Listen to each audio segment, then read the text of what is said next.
नमस्कार, आप देख रहे हैं अपना बिहार। मैं हूं आपके साथ विभा उपाध्याय। बिहार सरकार के भवन निर्माण मंत्री अशोक चौधरी ने एक बड़ा बयान दिया। अशोक चौधरी ने कहा कि हमारे साथ जो भी गठबंधन में आते हैं उन्हें नीतीश कुमार के पद चिन्हों पर चलना पड़ता है। अशोक चौधरी के बयान पर बिहार का सियासी पारा चढ़ गया है। नीतियों की अवधारणा करना, उसको धरातल पर उतारना, ये नीतीश कुमार के नेतृत्व की विशेषता है। ये बड़ा बयान बिहार के मुख्यमंत्री नीतीश कुमार के बेहद खासम खास मंत्री अशोक चौधरी का है। अशोक चौधरी ने दो टूक शब्दों में कहा, हमारे साथ जो भी गठबंधन में आते हैं उन्हें नीतीश कुमार के पद चिन्हों पर चलना ही पड़ता है। गठबंधन किसी के साथ भी हो, नीतियों का निर्धारण और उसे जमीन पर उतारने का काम नीतीश कुमार के नेतृत्व में ही किया जाता है। एक बार फिर से सुनिए अशोक चौधरी क्या कह रहे हैं। नीतियों की अवधारणा करना, उसको धरातल पर उतारना, ये नीतीश कुमार के नेतृत्व की विशेषता है। अशोक चौधरी ने ये बातें क्यों कही वो भी बताएंगे, लेकिन पहले उन बयानों को सुन लीजिए जो अशोक चौधरी के बयान के जवाब में सामने आए हैं। अशोक चौधरी के बयान पर प्रतिक्रिया देते हुए आरजेडी नेता शक्ति सिंह यादव कहते हैं, नीतीश कुमार सरकार के मुखिया हैं, इसमें कोई दो राय नहीं, पर यह भी सच है कि पिछले 15 महीने में वो सारे काम हो रहे हैं जिसका वादा तेजस्वी यादव ने किया था। देखिए, 15 महीने के अंदर ये बात सत्य है ना कि नौकरियां मिली। नीतीश जी के नेतृत्व में तेजस्वी जी लगातार जोड़ देकर के जो चीजों को कह रहे थे वो स्थापित होता दिखा। तो हम 15 महीने में जो काम किया उसकी तुलना 10 वर्ष से हमने किया। अशोक चौधरी के बयान पर बीजेपी की तरफ से भी प्रतिक्रिया आई है। बीजेपी विधायक पवन जायसवाल कहते हैं, नीतीश कुमार आरजेडी के साथ असहज महसूस कर रहे हैं। यही वजह है कि जेडीयू के नेता इस तरह का बयान दे रहे हैं। गठबंधन को चलाने का उन्होंने काम किया है, तो निश्चित रूप से राजद का जो कार्य पद्धति है वो भाजपा से काफी अलग है। और राजद के गठबंधन की सरकार में नीतीश कुमार अपने को बहुत दबाव में महसूस करते हैं और वो दबाव में रहने वाले लोग नहीं है, इसलिए इस प्रकार का बयान आ रहा है। अब ये जान लीजिए कि अशोक चौधरी ने क्यों कहा कि हमारे साथ जो भी गठबंधन में आते हैं उन्हें नीतीश कुमार के पद चिन्हों पर चलना पड़ता है। दरअसल हाल के दिनों में आरजेडी नेताओं की तरफ से कई बयान आए, जिन बयानों के जरिए ये बताने की कोशिश हो रही थी कि पिछले 15 महीनों के अंदर बिहार में नौकरी सहित जो भी काम हुए वो डिप्टी सीएम तेजस्वी यादव या फिर आरजेडी की वजह से ही हो रहे हैं। खासकर आरजेडी विधायक भाई वीरेंद्र ने तो यहाँ तक कह दिया था कि नीतीश कुमार लालू प्रसाद के आशीर्वाद से ही सीएम है। तो उनका आशीर्वाद है तब ना मुख्यमंत्री है। नहीं, उनका आशीर्वाद है तभी ना मुख्यमंत्री हैं। आरजेडी और जेडीयू के बीच मैं बड़ा तो मैं बड़ा की जुबानी जंग अब और भी तेज हो गई है। इसका परिणाम क्या होता है ये तो आने वाला वक्त ही बताएगा। न्यूज़ 18 के लिए पटना से आनंद अमृतराज की रिपोर्ट। आखिर बार बार नीतीश कुमार की चर्चा एनडीए के नेता क्यों करने लगे हैं? हाल के दिनों में आरजेडी और जेडीयू नेताओं के बीच जुबानी वार और पलटवार के बीच क्यों पॉलिटिक्स के सेंटर में नीतीश कुमार ही आ रहे हैं? समझिए इस रिपोर्ट के जरिए।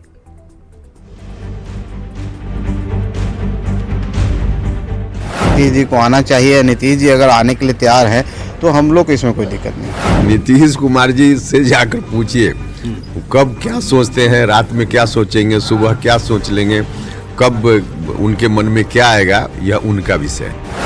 आखिर क्यों ऐसी बातें उठ रही हैं नीतीश कुमार को लेकर? क्यों एनडीए के नेता ऐसी बातें कह रहे हैं?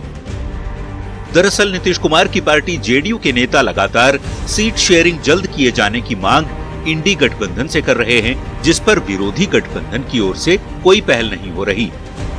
जेडीयू और आरजेडी के हालिया बयानों को लेकर एनडीए नेताओं की उम्मीदें नीतीश कुमार से बढ़ गई हैं। बुधवार की देर शाम दिल्ली में बिहार के 3 बड़े नेता इकट्ठे हुए। चिराग पासवान के आवास पर दही चूड़ा भोज में उपेंद्र कुशवाहा के साथ ही जीतन राम मांझी भी आमंत्रित थे। सभी ने भोज का लुत्फ उठाया तो अगले दिन हम पार्टी के राष्ट्रीय अध्यक्ष संतोष सुमन ने बयान दिया। कहा, नीतीश जी आ जाएं तो हमें दिक्कत नहीं, तय बीजेपी को करना है। अब देखिए, आएंगे कि नहीं आएंगे हम लोग का विषय नहीं है, भारतीय जनता पार्टी का विषय है। अगर वो समझती है कि नीतीश जी को आना चाहिए, नीतीश जी अगर आने के लिए तैयार हैं तो हम लोग को इसमें कोई दिक्कत नहीं। बताया जाता है कि चिराग के घर आयोजित डिनर पॉलिटिक्स में बिहार में हो रहे राजनीतिक घटनाक्रम पर तो चर्चा हुई ही, चिराग, मांझी और कुशवाहा ने आपस में समन्वय बनाकर चलने की भी बात कही। चूंकि लोकसभा चुनाव में बेहद कम समय रह गया है, ऐसे में एनडीए के साथ ही विरोधी इंडी गठबंधन के नेता भी ज्यादा से ज्यादा पॉलिटिकल माइलेज लेने की फिराक में है। नीतीश कुमार को लेकर शायद इसीलिए सियासी कयासबाजी का दौर जारी है। Bureau report, news 18। तो बिहार के पूर्व मुख्यमंत्री और हिंदुस्तानी आवाम मोर्चा के संरक्षक जीतन राम मांझी ने एक बार फिर सीएम नीतीश कुमार को लेकर बड़ा बयान दिया है। मांझी ने कहा कि अगर नीतीश कुमार एनडीए में आते हैं तो उन्हें कोई आपत्ति नहीं होगी और वे नीतीश कुमार का एनडीए में स्वागत के लिए तैयार हैं। इतना ही नहीं, जीतन राम मांझी ने कहा कि नीतीश कुमार विचलित हैं और वे जगह खोज रहे हैं कि वे कैसे स्थापित हों। वहीं तेजस्वी यादव को सीएम बनाने के सवाल पर मांझी ने कहा कि नीतीश कुमार आरजेडी के साथ जितना दिन निभाना है निभा लें, लेकिन वे तेजस्वी यादव को सीएम कभी नहीं बनाएंगे। और नीतीश कुमार जी का तो चरित्र रहा है, जिसके लिए लालू जी ने बहुत अच्छा टाइटल दिया है पलटू राम का। तो जब पलटू राम रहे ही हैं, एक बार जब अपने पलट करके अपना चरित्र को समाज में दिखला दिया है, तो दूसरा बार और तीसरा बार और चौथा बार पलटने में क्या दिक्कत हो सकती है। इसलिए ऐसा हो सकता है, मैं उम्मीद करता हूं और हम समझते हैं कि वो अगर आते हैं यहाँ पार्टी में, गठबंधन में, तो जब भारतीय जनता पार्टी बड़ी पार्टी है और वो अगर इनको लेने की बात करती है तो हम लोग उसमें कोई ऑब्जेक्शन नहीं करेंगे। आप स्वागत करेंगे नीतीश कुमार का? ऑब्जेक्शन नहीं करेंगे, मतलब क्या हुआ, जब एक जगह बैठता है तो कुछ न कुछ तो बातें होती है। बात यही हुई कि हम लोग हर हालत में एनडीए को साथ देंगे और नरेंद्र भाई मोदी जी का हाथ मजबूत करेंगे। मुस्कुरा रहे हैं नीतीश कुमार, आ रहे हैं क्या? रो रहे हैं क्या? रोए क्या? एक आखिर में एक सवाल, आपने ये कहा था, भविष्यवाणी की थी, आप भी उधर ही थे।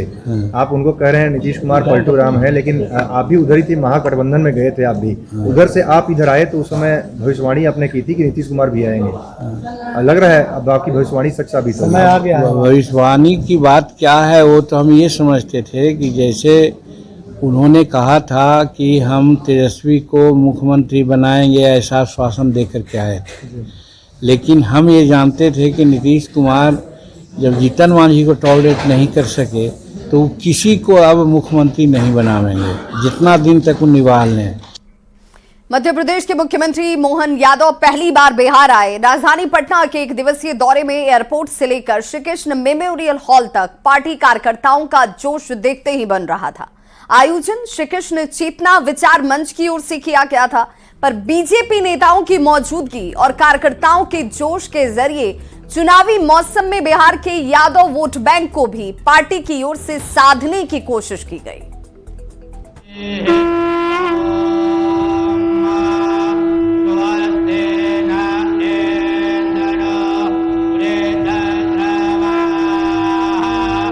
बिहार की राजधानी पटना के श्री कृष्ण मेमोरियल हॉल में ये शंखनाद उस नेता के स्वागत में है जिन्होंने करीब महीने भर पहले ही मध्य प्रदेश के सीएम पद की जिम्मेदारी संभाली है। मोहन यादव पहली बार 18 जनवरी को बिहार दौरे पर आए। जाति वाली सियासत के लिए मशहूर बिहार में मोहन यादव के आगमन ने बीजेपी कैडर में जोश भर दिया। पटना एयरपोर्ट से लेकर एसकेएम हॉल तक शानदार तरीके से बीजेपी कार्यकर्ताओं ने मोहन यादव का स्वागत किया।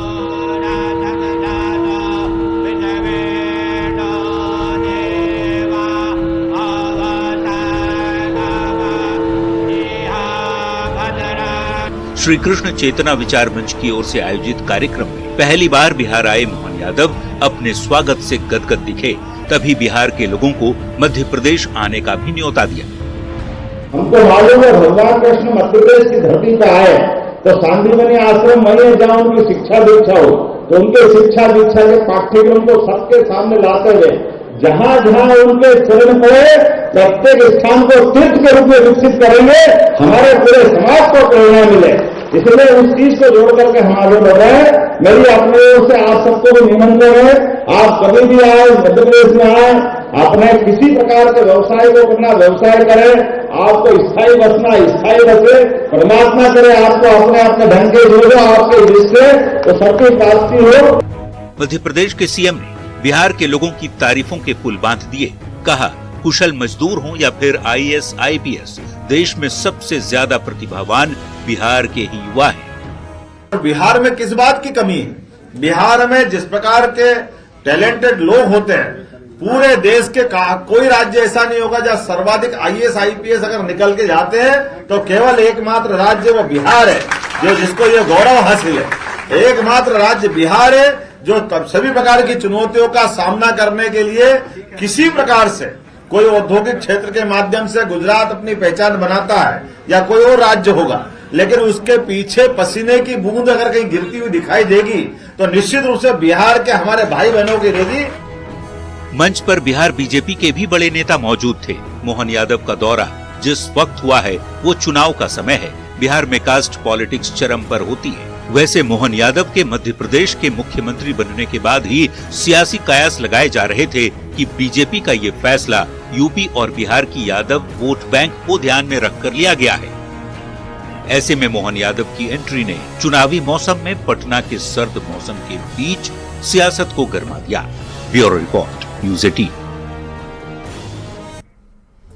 तो पटना दौरे पर आए मध्य प्रदेश के मुख्यमंत्री मोहन यादव ने अपने संबोधन के दौरान यादों की बात कही थी, जिस पर भागलपुर से कांग्रेस विधायक अजीत शर्मा ने निशाना साधा। अजीत शर्मा मोहन यादव पर बिहार आकर जात पात की राजनीति करने का आरोप लगाते नजर आए।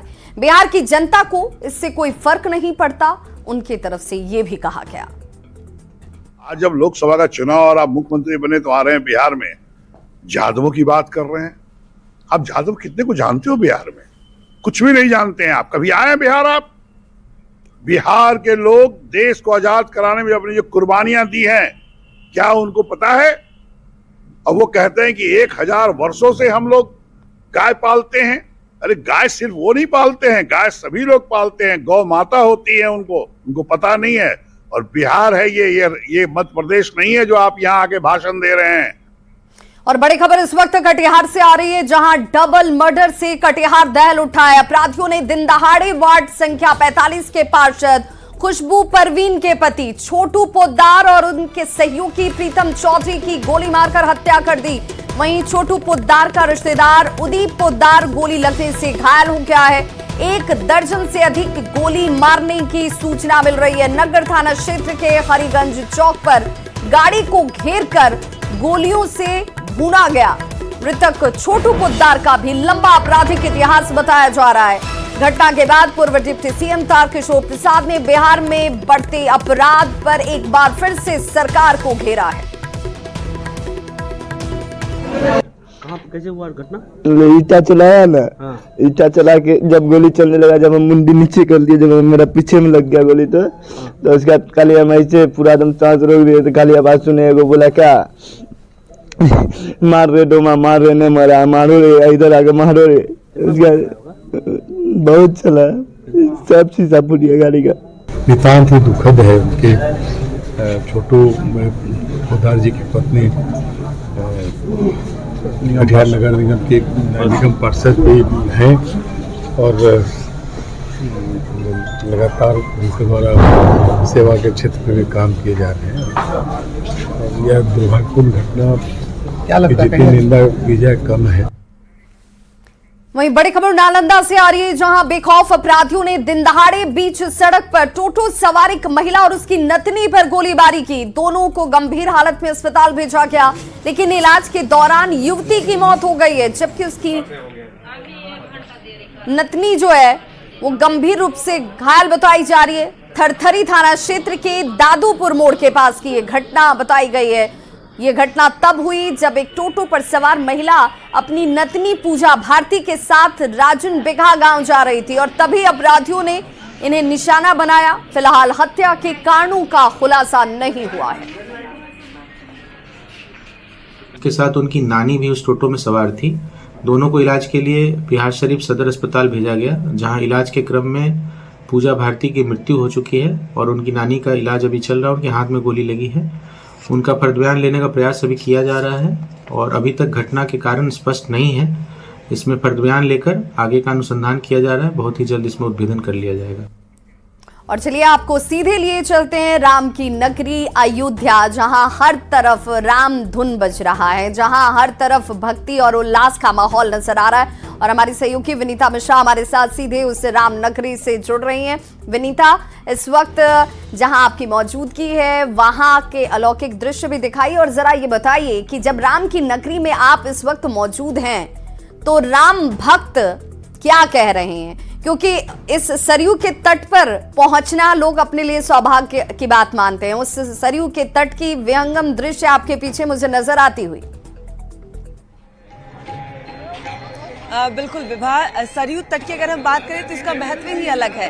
खुद भगवान श्री राम ने लक्ष्मण जी को बताई थी कि सरयू तट का, सरयू नदी का क्या महत्व है।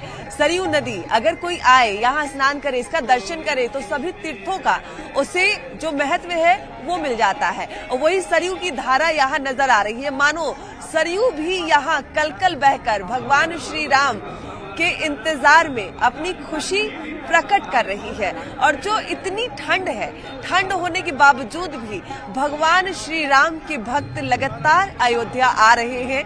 सरयू के तट पर वो आकर सरयू माता को प्रणाम कर रहे हैं और अयोध्या की जो खूबसूरती है देखते बन रही है। दुल्हन की तरह अयोध्या को सजा दिया गया है। भक्त लगातार इसी खूबसूरती को निहारने, देखने अयोध्या आ रहे हैं, क्योंकि शायद ये दृश्य उन्होंने अपने जीवन में कभी नहीं देखा होगा। शायद ये दृश्य कभी वो देख भी ना पाए। अयोध्या सज रही है। सरयू नदी में जो दीपदान है वो भी यहाँ किए जा रहे हैं। दीप सरयू में यहाँ टिमटिमाते हुए नजर आ रहे हैं, क्योंकि सरयू नदी का अपना महत्व है। चारों तरफ सिर्फ और सिर्फ रोशनी नजर आ रही है। भगवान श्री राम के उद्घोष नजर आ रहे हैं और सभी सरयू के इस खूबसूरत दृश्य को अपने कैमरे में कैद कर रहे हैं। यहाँ पर बिल्कुल अलौकिक नजारा है। क्या दिन क्या रात, लग ही नहीं रहा कि कब दिन हो रहा है कब रात हो रहा है, क्योंकि कोई साइकिल से आ रहा है, कोई पैदल आ रहा है। लगातार भक्त अयोध्या पहुंच रहे हैं। इस खूबसूरती को वो निहार रहे हैं। एक इतिहास है ये, एक ऐसी सदियों बाद ये लोग इस क्षण को जी रहे हैं और अपने आप को काफी भाग्यशाली मान रहे हैं। सरयू की नदी दोनों तरफ बहती हुई नजर आ रही है और खूबसूरती अयोध्या की अपने आप में अलौकिक है। मानो कि यहाँ जो आया है वो भगवान श्री राम को धन्यवाद दे रहा है कि भगवान आपकी कृपा से ये क्षण हम देख पा रहे हैं। इस तरफ खूबसूरती अयोध्या की और दूसरी तरफ अगर हम बात करें तो इधर भी जो सरयू नदी की खूबसूरती है वो देखते बन रही है। दूर अगर निगाहें जाए तो आपको जो सूर्य स्तंभ है वो नजर आएंगे, क्योंकि वहीं से भगवान श्री राम की जन्मस्थली जाने का रास्ता है। सूर्य स्तंभ बनाए गए हैं। सरयू नदी भी यहाँ नजर आ रही है और इधर जो यज्ञ है, जो कथाएं हैं वो हो रही है। चारों तरफ भगवान श्री राम के नारे लग रहे हैं। भक्त लगातार आ रहे हैं और लोगों की उपस्थिति अयोध्या में लगातार बढ़ रही है। सुरक्षा भी बढ़ाई गई है और सभी अपनी खुशी जाहिर करते हुए यहाँ नजर आ रहे हैं। और बिल्कुल ये कहना गलत नहीं होगा कि अयोध्या राममय है। सभी जगह सिर्फ और सिर्फ भगवान श्री राम नजर आ रहे हैं, भगवान श्री राम के भक्त नजर आ रहे हैं और अयोध्या की हर गली, हर बिल्कुल विनीता, ये वो श्रद्धा का भाव है जो आज भक्त यहाँ पर पहुंचकर अपने भावनाओं का उद्गार कर रहे हैं। और उनका ये कहना भी है कि भाई ये अद्भुत क्षण है, कोई इससे विचलित न रह जाए, कोई इससे वंचित न रह जाए। इसीलिए आज सरयू का तट भी दूधिया रोशनी से जैसे नहाया हुआ हो और हर तरफ सिर्फ राम धुन ही, राम भजन ही, राम के गीत ही और लोगों के जो भावनाएं हैं वो नजर आती हुई। बहुत बहुत शुक्रिया विनीता मिश्रा हमारे साथ जुड़ने के लिए और अयोध्या नगरी की इस अद्भुत और विहंगम दृश्य को हमारे दर्शकों तक पहुंचाने के लिए। अब कुछ घंटों का इंतजार, 88 घंटे 40 मिनट और 46 सेकंड घड़ी की सुई भी इशारा कर रही है कि प्रभु श्री राम के दर्शन का वक्त अब धीरे धीरे समीप आता हुआ, करीब आता हुआ। इस बुलेटिन में बस इतना ही, लेकिन न्यूज़ 18 बिहार झारखंड पर खबरों का सिलसिला लगातार जारी है।